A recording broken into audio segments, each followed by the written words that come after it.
સંસ્કારી નગરી તરીકે જાણીતું વડોદરા શહેર દિન પ્રતિદિન વિવિધ ઉપનામોથી ઓળખાઈ રહ્યું છે।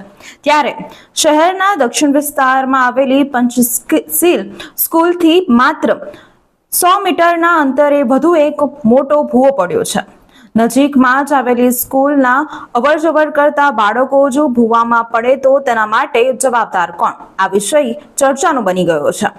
ઉલ્લેખનીય છે કે સંસ્કારી નગરી તરીકે જાણીતું વડોદરા શહેર વિવિધ નામોથી નમાજવામાં આવે છે। ત્યારે અગાઉ ચોમાસા દરમિયાન શહેરના તમામ વિસ્તારોમાં મોટા ભાગે ખાડા પડી જવા, ભૂવા પડવા જોવા મળી રહ્યા છે। વડોદરા શહેરને ખડોદરા તરીકે પણ ઓળખવામાં આવી રહ્યું છે।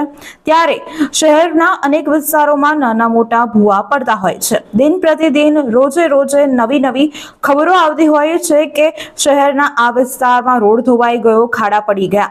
ત્યારે આજ રોજ માંજલપુર વિસ્તારમાં આવેલી પંચશીલ સ્કૂલની તદ્દન નજીક અંદાજે 100 મીટરના અંતરે વધુ એક ભૂવો પડ્યો છે। આમ ભૂવા નગરીના વડોદરા શહેર એક ભૂવા નગરી તરીકે જાણીતું ઓળખાઈ રહ્યું છે। એમાં એક પીછું ઉમેરાયું છે।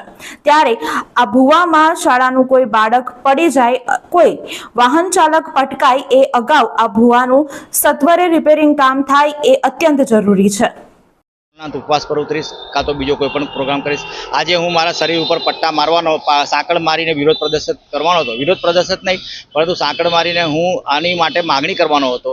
તો આ કુંભકર્ણની નિંદ્રામાં રહેલા અધિકારીઓ જાગે, પરંતુ મીડિયાના આવતા પહેલાં પોલીસ ડિપાર્ટમેન્ટ આવી ગયું અને મને કીધું કે તમે આ કાર્યક્રમ ના કરો, તમે સરકારી રાહે કાર્યક્રમ કરો, સરકારી અધિકારીઓને પહેલાં સંપર્ક કરો, પછી તમે આગળ કરો।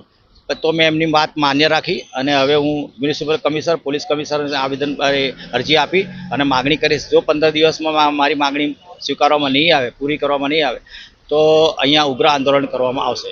જો આ છોકરાઓ